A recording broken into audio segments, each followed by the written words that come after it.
वड़क्कम friends.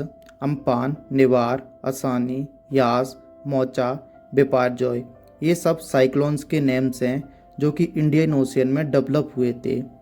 इन cyclones के names को कौन रखता है, किसके द्वारा डिसाइड किया जाता है इनका नाम, साइक्लोन्स होते क्या हैं, साइक्लोन्स डेवलप होने की कंडीशंस क्या क्या होती हैं, कितने टाइप के साइक्लोन्स होते हैं, ये सब हम इस वीडियो में जानेंगे। सो वीडियो को एंड तक देखें। साइक्लोन्स यानी कि चक्रवात, इसे वर्ल्ड के डिफरेंट इलाके में डिफरेंट नाम से जाना जाता है।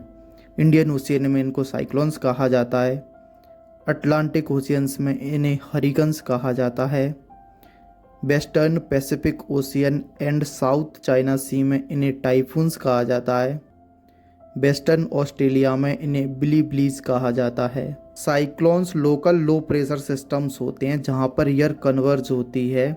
साइक्लोन्स के डेवलप होने के लिए ओशियंस की सरफेस का जो टेम्परेचर है एटलीस्ट 26.5 डिग्री सेंटीग्रेड होना चाहिए, और जो वार्म वाटर सरफेस रहती है वो साइक्लोन्स के लिए एनर्जी प्रोवाइड करने का काम करती है।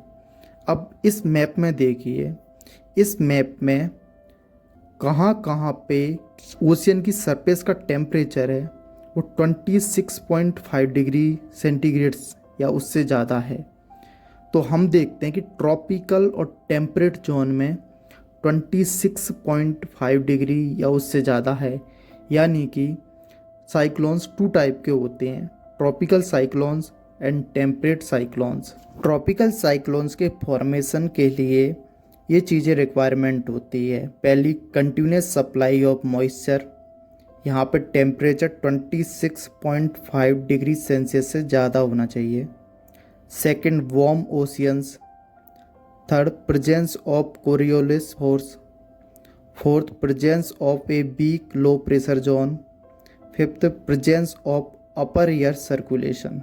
अब हम जानेंगे कि साइक्लोन्स के नेम्स कैसे रखे जाते हैं और किसके द्वारा रखे जाते हैं। साइक्लोन्स के नेम्स वर्ल्ड मेटेरोलॉजिकल ऑर्गेनाइजेशंस के रीजनल स्पेशलाइज्ड मेटेरोलॉजिकल सेंटर्स यानी RSMCs के द्वारा रखे जाते हैं। पूरी दुनिया में वर्ल्ड मेटेरोलॉजिकल ऑर्गेनाइजेशन के 6 RSMC सेंटर्स हैं और 5 regional tropical cyclone warning centres हैं। ये 6 RSMCs हैं, अपने इलाके में, अपने रीजन में डेवलप होने वाले ट्रॉपिकल साइक्लोन्स के नाम रखते हैं।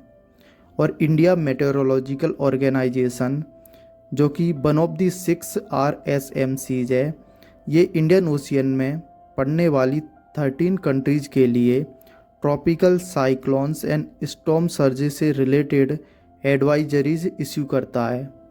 और इसके लिए एक और जिम्मेदारी दी गई है कि ये ट्रॉपिकल साइक्लोन्स जो डेवलप होते हैं इंडियन ओशियंस में यानी बे ऑफ बंगाल और अरेबियन सी में, उनका नामकरण करें। इंडिया मेटेरोलॉजिकल डिपार्टमेंट का जो पैनल ऑन ट्रॉपिकल साइक्लोन है उसमें 13 कंट्रीज़ हैं। 13 कंट्रीज में हर कंट्री ने 13 नाम सजेस्ट किए हैं साइक्लोन्स के, यानी कि टोटल लिस्ट में 169 नाम्स हैं। अब 169 में से हम लिस्ट को देख के ये पता कर सकते हैं कि आने वाले साइक्लोन का नाम क्या होगा। इस लिस्ट में देखकर हम ये बता सकते हैं कि जो बिपारजॉय साइक्लोन का नाम है ये बांग्लादेश ने रखा है, और इसके बाद जो इंडियन ओशियन में साइक्लोन आएगा उसका नाम तेज होगा, जो कि इंडिया के द्वारा दिया गया है। अब आपके दिमाग में एक क्वेश्चन आ रहा होगा कि हमें साइक्लोन का नाम रखना ही क्यों है।